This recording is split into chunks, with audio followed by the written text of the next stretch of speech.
देव और महादेव में एक बहुत बड़ा अंतर है।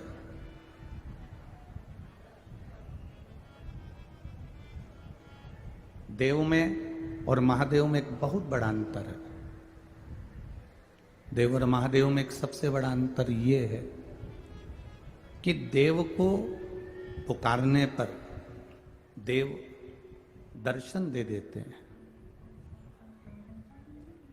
देव में और महादेव में एक सबसे बड़ा अंतर यह है कि देव को अगर पुकारा, देवताओं को अगर पुकारा, तो वो आपको दर्शन देने आ जाते हैं, वो दर्शन दे देंगे।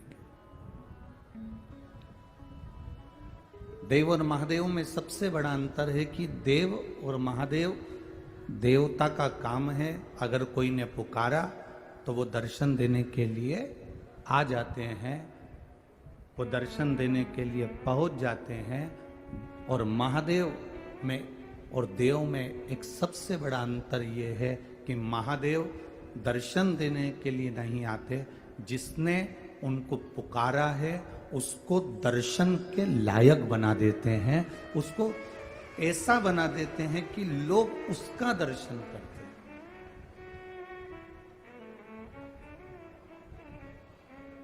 देव और महादेव में एक सबसे बड़ा अंतर है। देवता का भजन कर रहे हो तो वो दर्शन देने आएंगे, देवता को पुकारोगे तो वो तुम्हारे पास पहुंच जाएंगे, देवता को पुकारोगे तो वो भगवान देवता आपको दर्शन देने के लिए पहुंच जाएंगे। पर देवता और महादेव में, देव और महादेव में अंतर ये है कि महादेव दर्शन देने के लिए नहीं आते, पर आपको ऐसा बना देते हैं कि दुनिया के लोग आपका दर्शन करने के लिए आते हैं। ऐसा मेरा महादेव आपको बना देता है।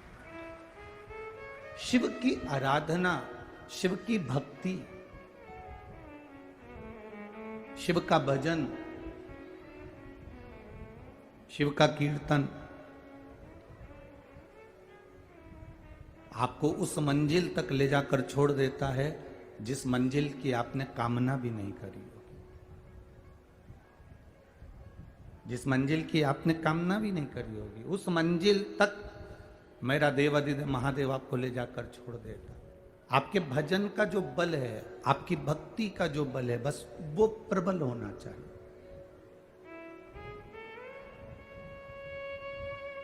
और जब भक्ति का बल बढ़ता है, भजन का बल बढ़ता है, विश्वास का बल बढ़ता है, तो परमात्मा के दर्शन का एक आनंद अपने आप प्राप्त हो जाता है। एक वो मूंगफली जो मिलती है, सिंगदाना, छत्तीसगढ़ में क्या बोलते हैं, मूंगफली बोलते हैं कि सिंगदाना बोलते हैं? मूंगफली बोलते हैं ना। तो मूंगफली सब्जी वाले के यहाँ से जाकर लेकर आना कि भैया क्या रुपए किलो है, तो वो मूंगफली आप सब्जी वाले से पूछोगे तो वो कह देगा ये 30 रुपए किलो है, या 20 रुपए किलो है, या 40 रुपए किलो है। अब वही मूंगफली एक ठेले वाला सेक रहा हो, चूल्हे पर उसको सेक रहा हो, रेत गरम गरम बालू में उसको सेक रहा हो, और वो सेकने वाले के पास जाकर पूछना कि मूंगफली क्या रुपए किलो है। जो सब्जी वाले के यहाँ मूंगफली 40 रुपए किलो थी, वो सेकने वाले के यहाँ मूंगफली 100 रुपए किलो है।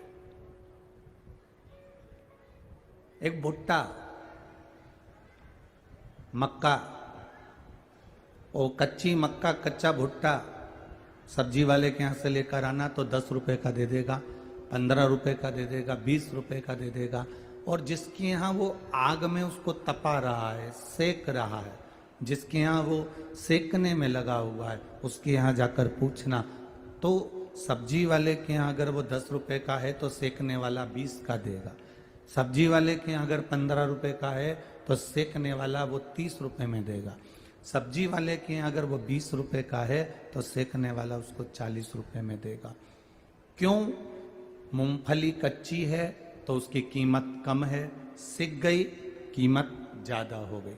भुट्टा कच्चा है, उसकी कीमत कम है, सिक गया उसकी कीमत ज़्यादा हो गई।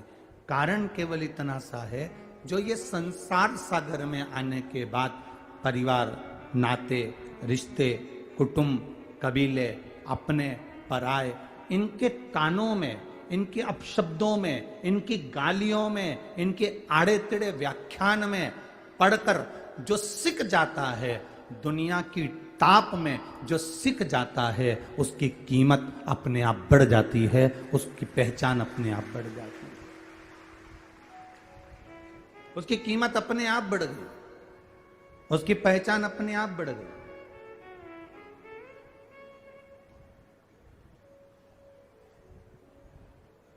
कच्चा भुट्टा, कच्ची मूंगफली की कीमत कम है, पर सिकी हुई, तपी हुई, उसको जो ताप में तपाया गया, उसकी कीमत बढ़ गई। तपन होने पर, तपने पर उसकी कीमत बढ़ गई। काम, लोभ, आसक्ति, वासना, तृष्णा, ये सब वो मक्का में, वो भुट्टे में जो जो चीज होती है, वो सब उसमें अग्नि में जल जल कर, तप तप कर वो सब समाप्त हो जाती है। उसी तरह जब हम संसार के शब्दों में, संसार की वाणी में, संसार के इन तानों में हमें जब तपाया जाता है, लोग अपशब्द कहते हैं, कहे ना कि ये मार्बल जो जमीन पर लगा हुआ है, उसी मार्बल की मूर्ति मंदिर के अंदर है और वही मार्बल जमीन में भी लगा हुआ है। मार्बल एक ही है, पत्थर एक ही है, जमीन में भी लगा है और मूर्ति में भी पुजा रहा है। मार्बल जमीन में भी है और मूर्ति में बनकर भगवान की आराधना में भी पुजा रहा है। उसका कारण केवल इतना है कि मार्बल को जब तरासा जा रहा था, मार्बल को जब तराश रहे थे, मार्बल को जब काट रहे थे, तराशते तराशते तराशते तराशते वो इतना तराशा गया कि भगवान बनकर मंदिर के अंदर पूजा गया। और जो तराशते समय नहीं तराश रहे थे और जो चोट को सहन नहीं कर पाया, वो टूट गया तो जमीन पर लग गया। उस पर लोग जूता रख रहे, पांव रख रहे, थूक रहे, गंदगी कर रहे हैं। जिसने चोट को सहन कर लिया, जिसने शब्दों को सहन कर लिया, जिसने वाणी को सहन कर लिया, जिसने अपशब्दों को सहन कर लिया, दुनिया के लोग आड़ा टेढ़ा कहें, दुनिया के लोग अपशब्द कहें, दुनिया के लोग आड़ा टेढ़ा बोलें, और यदि आपने उनके शब्दों को सहना प्रारंभ कर लिया, उनके तानों को आप सहते रहे, उनके तानों को आपने सह लिया, तो समझ लो कि आपकी चमक बढ़ जाएगी और आप देवाधिदेव महादेव के करीब तक पहुंच सकते हैं।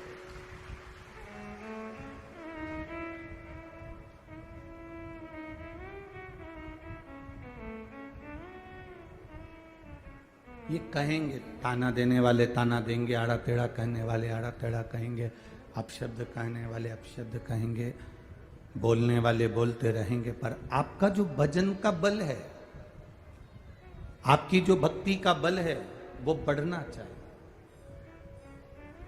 आपके स्मरण का जो बल है, वो बढ़ना चाहिए। आप जब जब आनंद के साथ में आगे बढ़ने का ना, हमें तो ये ध्यान देना है कि हमें कुएं, पानी का काम है नीचे की ओर खींचना, और तुम्हें इस पानी में से, इस जल में से बाहर निकलना है, तो तुम्हारा काम है कि कोई ठिकाना ढूंढना, कोई ऐसी वस्तु मिल जाए जिसको पकड़कर आप कुएं से, बावड़ी से, तालाब से बाहर निकल जाओ।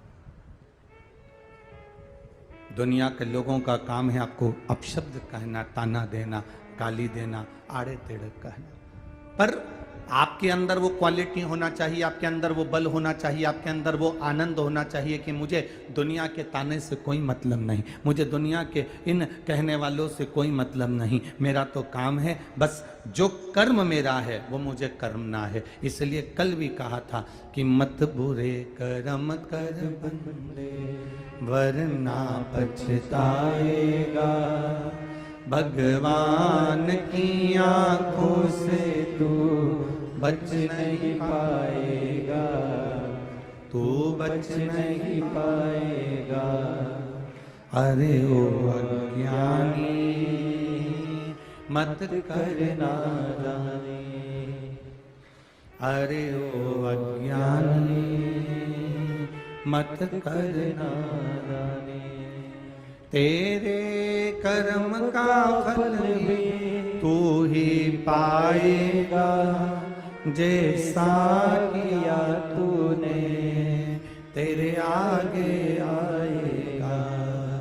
मत बुरे कर्म कर बंदे, वरना पछताएगा।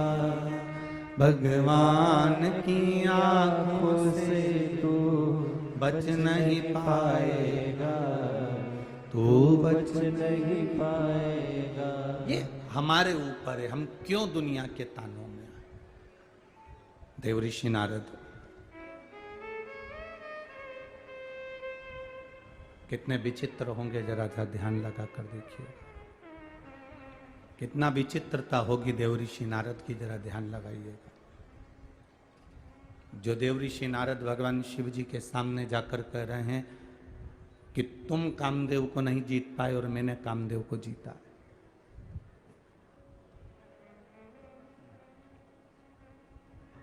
जो तुमने नहीं करा वो मैंने करा। शिव जी ने स्वीकार कर लिया कि मैंने कामदेव को नहीं जीता। आपने जीता है ना, बस आपसे इतना सा निवेदन है कि यह बात आप किसी से मत कहो कि मैंने जीता। अपनी बड़ाई अपनी जीवान से और पड़ोसी की बुराई अपनी जीवान से कभी मत करो। अपनी जिह्वा से अपनी बड़ाई मत करना और अपनी जिह्वा से किसी की बुराई मत करना।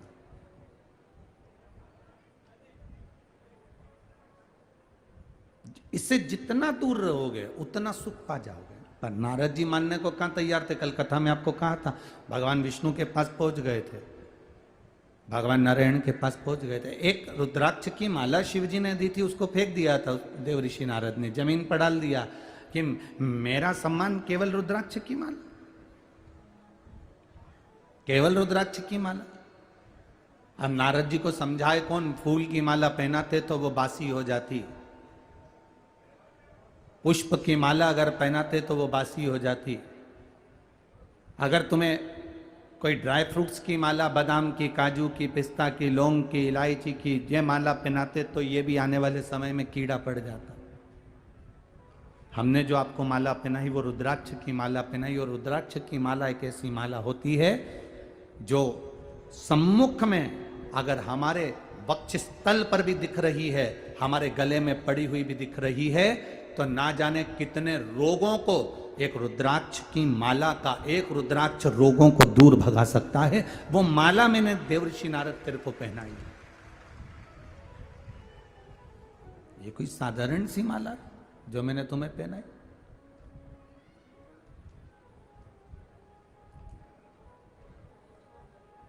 माला माला में अंतर होता है। एक नेताजी को कोई माला पहनाए, एक व्यक्ति को कोई माला पहनाए, वो माला में अंतर है। और एक व्यक्ति जब अपने शादी के समय पर स्टेज पे जाता है और दुल्हन माला पहनाती है, वो माला में अंतर है कि नहीं? बोलो, जम के बोलो जरा, अंतर है ना। एक पत्नी पहना रही है, एक अर्धांगिनी पहना रही है, एक जिससे उसका विवाह हो रहा है वो उसको माला पहना रही है, और एक संसार के लोगों ने माला पहना। और फिर समझ लो, पत्नी भी रोज माला पहना रही है, उसकी कोई महत्वता नहीं है। पति पत्नी रोज अपने कमरे में जावे और पति पत्नी को माला पहनावे, पत्नी पति को माला पहनावे, रोज प्रतिदिन माला पहनावे, तो उसका कोई महत्व नहीं। माला का महत्व कब? जब पहली बार धर्म पत्नी पति को मंडप के नीचे अग्नि की साक्षी में या स्टेज पर पहली बार जब माला पहनाती है, उस माला की मूलता, उसको वर माला कहा जाता है, उसको विजय माला कहा जाता है। धर्म पत्नी पति को मंडप के नीचे अग्नि की साक्षी में या स्टेज पर पहली बार जब माला पहनाती है, उस माला की मूलता, उसको वर माला कहा जाता है, उसको विजय माला कहा जाता है। वो माला की मूलता है। अब किसी को माला रोज पहनाई जाए, उस माला की कोई महत्वता नहीं, पर वो जो माला है वो विशेष समय पर एक बार जो अर्पण कर दी, वो माला मतलब समर्पण की ओर है।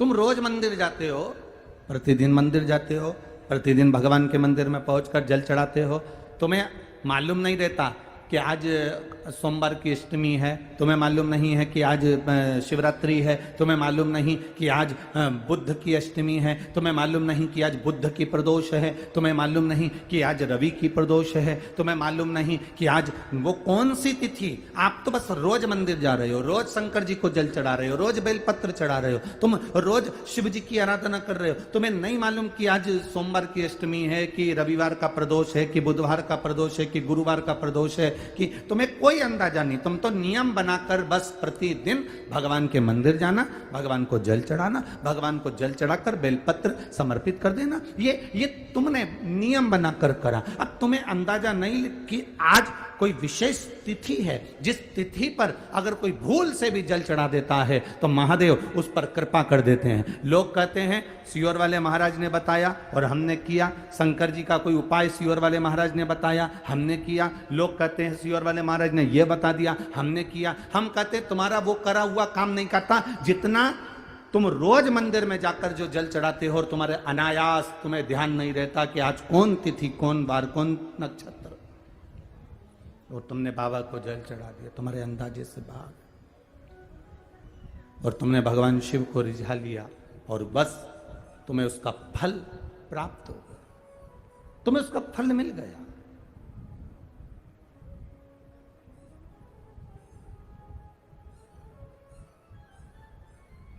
आप तो बस एक केवल आनंद के साथ चले हो। एक बड़ी सुंदर बात है महाराज, एक प्रसंग आता है,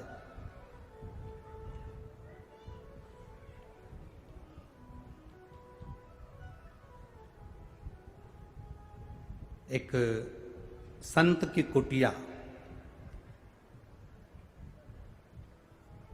बहुत सारे भक्त संत के पास आते हैं, बहुत से। एक बाहर गांव की वैश्या को मालूम पड़ा कि यहाँ संत से मिलने बहुत लोग आते हैं, तो वैश्या को लगा कि यहीं संत के पास में ही मैं एक मकान ले लेती हूँ, जो संत के आएंगे मेरा सुंदरता देखकर मेरे पर लोभित होंगे और मेरे यहां भी आएंगे, मेरे यहां भी पहुंचेंगे। वैश्या ने पास में मकान ले लिया।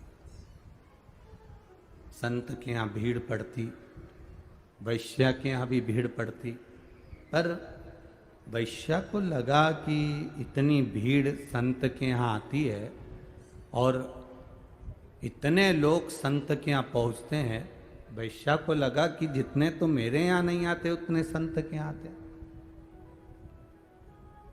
जितने मेरे यहाँ नहीं आ रहे उतने संत के यहाँ आ रहे। बस वैश्या ने अपने जो चाहने वाला था उससे कहा कि मुझे ये संत की जो कुटिया है ये ठीक नहीं लग रही है, ये संत का जो भवन है, ये संत की जो कुटिया है ये मुझे ठीक नहीं लग रही। वैश्या का शब्द उसके चाहने वाले ने सुना तो क्या करूं, उसने कहा लगा दे आग संत के झोपड़े में, संत के झोपड़े में आग लगा दे। लगा, और संत के झोपड़े में आग लगा दी गई। आग लगाई, संत बाहर निकल गए, झोपड़ा धधक धधक कर जल रहा था। झोपड़े की आग की लपट इतनी तेज गई कि वेश्या के घर में प्रवेश कर गई और वेश्या का घर भी जल गया, वेश्या का घर भी जल गया। वेश्या आई संत के पास, आकर उसने कहा बाबा ये अच्छी बात नहीं है,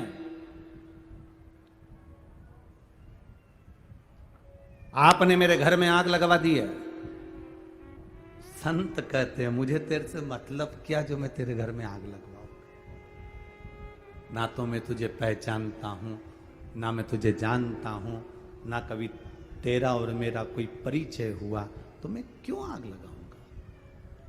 ना तूने मुझे देखा ना मैंने तुझे देखा, फिर आग लगाने का काम क्या है?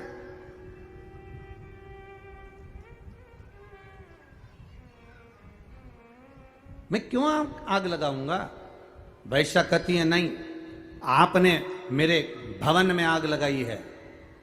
संत कहते हैं मैंने तेरे भवन में आग नहीं लगाई, बस बात इतनी सी है, तेरे यार ने मेरे घर में आग लगाई थी और मेरे यार ने तेरे घर में आग लगाई।